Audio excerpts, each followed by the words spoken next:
we're in your shed here. Some shed, I've got to say. It's jam-packed full of nice-looking bits of kit. Yes, we're very fortunate. We need a lot of equipment to do a lot of work. So we've built the kit over a number of years. So yes, it's all stuff we use every day for various different tasks on the golf course. Now, you've spent 17 years here at this venue, but I'd like to kind of wind back to where you first got involved in turf care, because you didn't start out as a turf care professional. I think retail was your first job, and then you got into it a little bit by accident. Is that fair to say? Well, yeah, I started out, I worked for a supermarket chain for a few years, and then decided that wasn't what I wanted to do. So I then moved out of that, decided to go off and ski for 4 months. And decide what I wanted to do with my life. And then when I came back, my mother told me that she was fed up with me being around the house.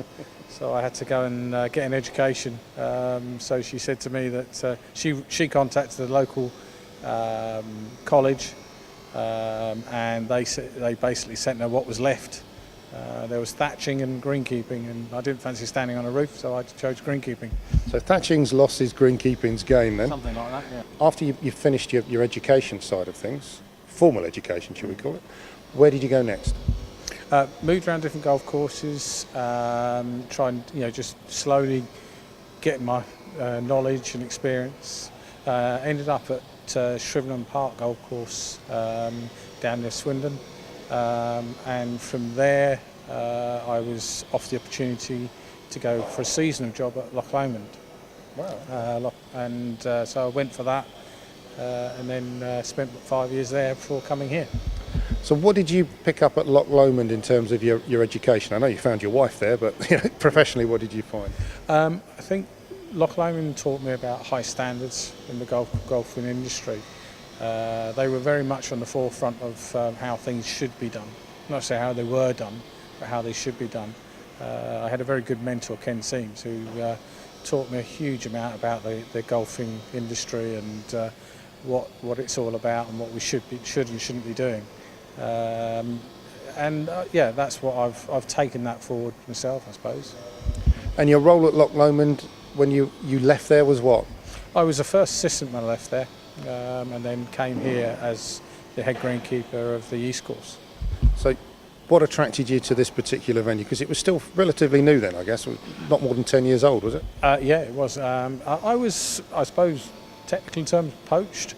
Okay. Mike Wattham, who was the deputy up at Loch Lomond, took on the head man's job down here. Right. And then about a year after he came down here, he decided that he wanted someone to take over the East and contacted me and asked me if I would be interested. So that was 17 years ago now? Something like that, yeah. Okay, and you worked with him for 7 years as deputy? No, Mike was here for a few years and then he left, and then Ray Day took over. Right. Ray was took over here, was here for about 5 years, and then unfortunately he suffered from cancer and subsequently died from it, which was a massive strain on the team at the time. Some of which are still here.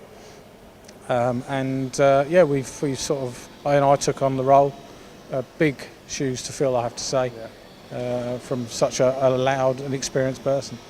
Scott, you say there were big shoes to fill and probably an unexpected step up for you, and some things you probably had to get to grips with personally very quickly. What were the biggest challenges at that point?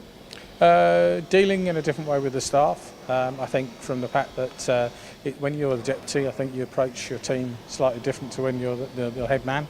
I think all the paperwork that comes with it is quite interesting. And I think one thing I do realise in this day and age is that there are lots of new software packages that can help you with that, and that's something we're looking at. Okay. So, team. That's come across in my conversations with you today. That's very important, and you feel that the kit is only as good as the guys that are sitting on it. I think was a phrase that you used. How do you bring your team along in terms of their development and their education? Well, I took on one of the things I did when I took on the head role, if you like, was I decided that I wanted to make sure that everybody had at least a level 2. Right. Now that's taken a number of years, and we have team some team members leave and then new people come along, and then you have to re-educate them. And I think that's probably one of the biggest things. We've currently got two guys who are apprenticeship scheme at Plumpton's College, and they're slowly getting through that and doing very well. And you work closely with Plumpton to get the right candidates, do you? Yes, I mean the candidates actually were from here already, Right. but they got into the apprenticeship scheme that way. Okay. And in terms of how your team work together on a day-to-day basis, you're expecting high standards here. How do you actually make sure they're hitting those standards? It's the management team or supervisory team. I've mentioned already that my deputy Andrew, he's a real kingpin of this. But I've also got two very good first assistants, Steve and Tom, who they're just my eyes and ears to spot anything, and then we try and help with whoever it is out there if they're struggling to get a task done in a certain way, trying to improve their standards really. And again, Scott, what's come across to me today is you've got a real love of the place that you're working at here. You value your team highly. You're motivated. What's the key way that you keep your guys motivated? It's a very good question, and it's not always easy. I don't think there's one answer to how you keep your team motivated. I think giving the opportunity to present the golf course for such things like the European Open or the Europro is where they get the motivation, knowing that it's going to be on television, knowing that what they've done, how they've presented it is seen by others. It gives them a real big lift. Over the years, Scott, your managers and your mentors, how have they motivated you? By giving me sound advice. I think that's probably the best thing I can get from it. I think by telling me to go for every opportunity that you can. I think any training opportunities that come along, if there's a course available, go for it. Anything like that, really. That's how I found it helps you. So keep improving your knowledge and your experience. And those mentors, those people you've worked with, who do you think's had the biggest influence on you over the years? Probably Ken Seames. I think probably in the fact that when he took me on as a seasonal, he then saw potential in me, and he was a very relaxed course manager and very calm in what he did. So I've taken that approach as well. If you Eventually, hang up the rake or, put the mower away and decide that you're going to retire and you leave this venue, what do you hope you've left behind? What's your mark going to be? Because the golf course industry is changing so massively, I think, it's difficult to say what I would like to leave.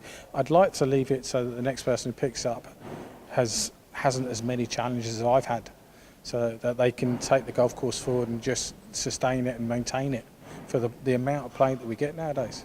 If you were going to give a piece of advice to a young greenkeeper coming through who's ambitious, wants to get to be the head of a course at some point, what would you say to them? Don't be shy of challenges. Don't have broad shoulders. Accept people's criticisms and people's comments. Allow your time to think about it before you make your own judgment.